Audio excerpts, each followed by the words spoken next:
Alrighty, this first news story comes to us from Paul Tassi over at Forbes. Suicide Squad Kill the Justice League previews, mixed results at best. Who could have guessed?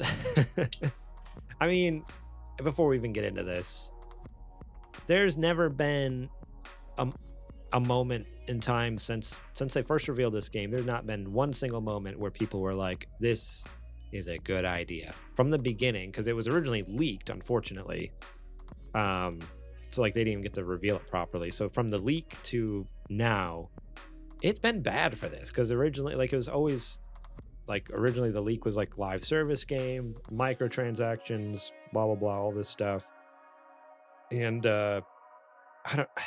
it's just bizarre. Like, they had to delay the game because it was supposed to come out last year, correct? And then they pushed it to this year.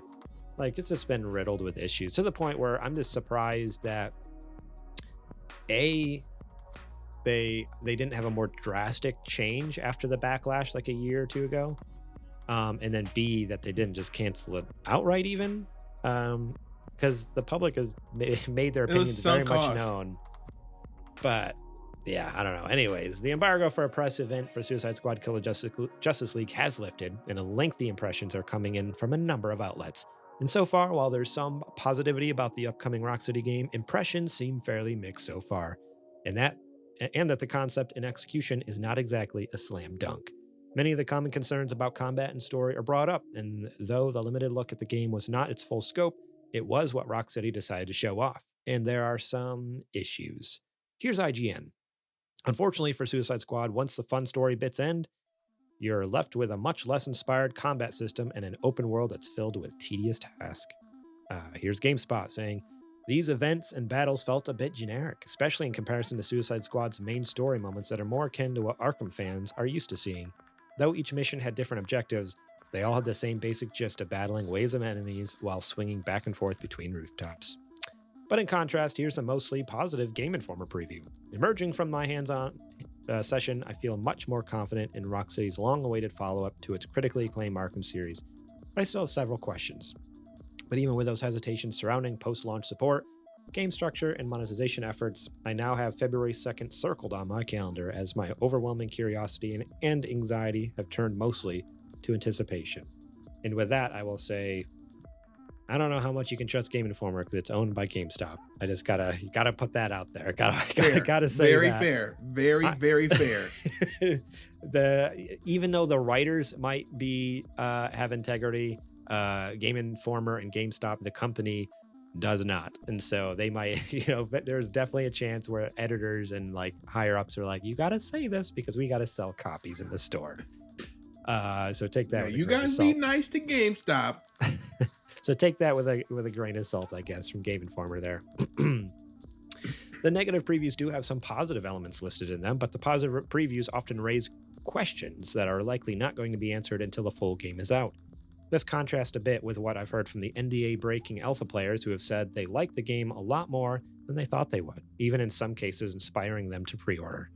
The most common point of pushback is that Suicide Squad may, in fact, feel like it's trend chasing when it comes to co-op live service aspects, which was a common thought when the concept was revealed, and in previews, that seemed to be coming across as well. Eurogamer says, it's clear Rocksteady is keen to try something new with Suicide Squad while remaining tied to the studio's past. But as an online shooter with live service elements, it's perhaps trend chasing more than sticking to what the studio does best. So, with all that, it sounds like the main story is actually good.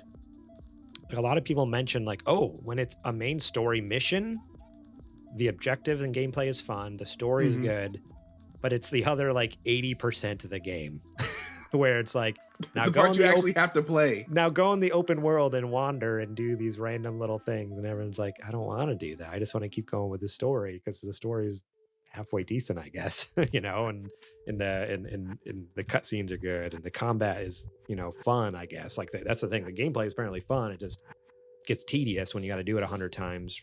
Not as with any live service game. Yeah, and not progressing the main story mission. You're just doing this for like side quest and stuff. I don't know. Did you see? I know sometimes get around a lot more than I do on the interwebs. Have you seen any other views, thoughts, or do you have your own views or thoughts from what you've read and seen online? I mean, it seems like pretty much across the board is overall this ain't looking too hot. There are aspects of it that are, worthwhile. I think the most frustrating thing about this is, even though it's not initially what we wanted, had they gone in a different direction with Suicide Squad, it could have been a really good game, right? Yeah. If it were a straight up story based game with maybe like a little bit of combat or something, like, literally stick to what their bread and butter is. Yeah. Like maybe the Suicide Squad, when you go into combat, you could switch between characters or something like that, or make some kind of combo system or whatever, to do your fights. And then it's mostly just story heavy. You could have really had something there. Granted, it's not the Superman game that everybody wanted, because this was clearly originally a Superman game. It takes place in Metropolis. Metropolis was all modeled out, but the Suicide Squad has a lot of potential with what you can do with them, because they're not the Justice League. So there's a lot more flexibility, right? They have the potential to be straight up villainous. They have the potential to sometimes let their conscience get to them and want to do the right thing for a minute. With the Justice League, you always know that they're going to try to do the right thing every time. So it would have been interesting to see a more story heavy, a more focused game rather than the live service. And that's not what we're getting. So it's not only not my cup of tea, but I don't think anybody is really looking forward to this. I think the live service burnout is finally here, like in a big way, in a real way. Like, everybody's complained about live services before, but now I don't know where they're expecting us to be able to have all this time to play all these live service games, right? Even if I just pick one, I don't have enough time to play the amount of this game that you expect me to play. Yeah. And that's been our argument for months now. Every time anything about live service games comes up with, much pushback, we tend to get a lot of YouTube comments being like, you guys don't know what you're talking about with live service games. It's like, obviously we do, because there's very much like a large swath of people like on Twitter and other places that are just like, and across the interwebs, kind of voicing very similar opinions to what we're saying. Even though we're not necessarily in the live service space, like, we have friends who do, and we see people online who are talking about it, like, people are tired of it. There's a few that people still enjoy. Don't get me wrong, but people are slow to jump on new games because more often than not they get burned. So they go back to just their comfort one. So all these people thinking they're gonna come out with a new live service game and just like, all right, this is gonna be it. This is gonna kill it. Man, that's not the case. Like, people are comfortable where they're at, and even if they're not happy, at least it's like, again, comfortable. It's a comfort food, where they're at. Whether it's Destiny, whether it's a Fortnite, depending on what type of live service game we're talking here, from like a multiplayer to like a Destiny, more like story driven, in raids and stuff like that, whatever it might be. I don't know the exact word I'm looking for, but you know what I'm saying. Well, live service games covers a huge swath of types of games, a huge range. And so and people, they like what they like, and they're tired of trying new things and just getting burned. So I think that's the biggest issue, is like, with this coming out, people already know it's not in a good place. Like, people can see these previews, and they've heard like the horrible things about all the microtransactions and stuff like that. It's like, oh man, like, this game's dead in the water. And as well as a lot of other live service games that are coming out, I think they're just gonna be DOA. Sony already canceled half their slate. Yeah. And I just as an aside, we'll circle back, because we're talking about live service games. I didn't mean to cut you off. I would not be surprised if these two that they're working on are the only two that come out. What is it? Concord and Marathon, I think the one that Bungie is working on. those are the only two I can think of off the top of my head. I should know them because it was just like a month or so ago, and we talked about the cancellations and what they had left. Although even since then, we've had more get canceled, like the Last of Us game and stuff like that. So yeah, their list that was started out at 12 games over the next 2 years dropped. It's at 5 right now. 5 now. So it's like, yeah, not much going on. And I think, and I like to think anyways that Sony's starting to read the room. They're like, okay, this isn't it. Some of these, and they have enough confidence to make the ones they are going to make, which I think is great. Like, again, live service games aren't a bad thing. They just need to know they better hit a very specific niche that, like, for a type of player that's hungry for a new game, or else they're just gonna burn people out. And don't don't make it a grubby, like, microtransaction riddled game either. Like, make it like, all right, make it full of content, and you can have your microtransactions, but have it be tasteful. Like, that's the other thing, is like, because that's one of the things with Suicide Squad, which I didn't really see in any of the previews for Suicide Squad. But again, they only got to see a little sliver of the game. But originally, the leaks all talked about there's like 5 different currencies in the game and stuff like that. Like, just you saying that gave me a headache. Again, like, I didn't notice it in anyone's. I only read a couple previews for Suicide Squad. No one mentioned it, but it might be because, again, if they were only given a slice of the game, they might not have even gotten a chance to, like, mess around in any of the menus. Maybe they were only allowed to just play through certain games and stuff, the game and stuff like that. But if I'm wrong, let me know, because maybe I just missed the preview that talked about that. I could be totally wrong on that, so let me know. But from what I could tell, it's like, wait, why isn't there more outrage about the microtransactions? Did they get rid of them, like we all said, or are they just hiding them until the full release comes out? They're hiding. It's WB. They're hiding them. Yeah, WB is pretty egregious with them, pretty bad. Like, the only time they haven't been bad about it is like the Harry Potter game that came out last year. Like, didn't have any and it was also one of, like, the best selling games on Steam. Like, it killed it. Like, people loved it. It's like, just make a good game with a lot of good content, and people are going to buy it. You don't need to fill it with a bunch of trash. Well, what's crazy is they've already done this before and they didn't learn their lesson, right? They did it with the Lord of the Rings.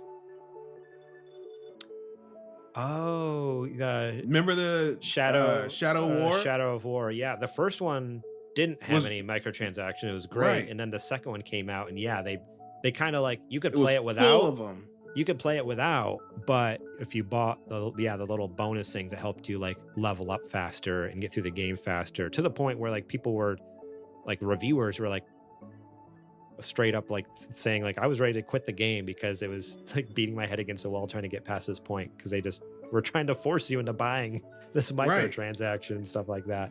So that's true. I totally forgot about that. Yeah, the second, what was it? Because there's Shadow of War and then Shadow of Mordor. Is that what it is? I can't remember. Mordor was first, and then Mordor was first. Okay, and then War.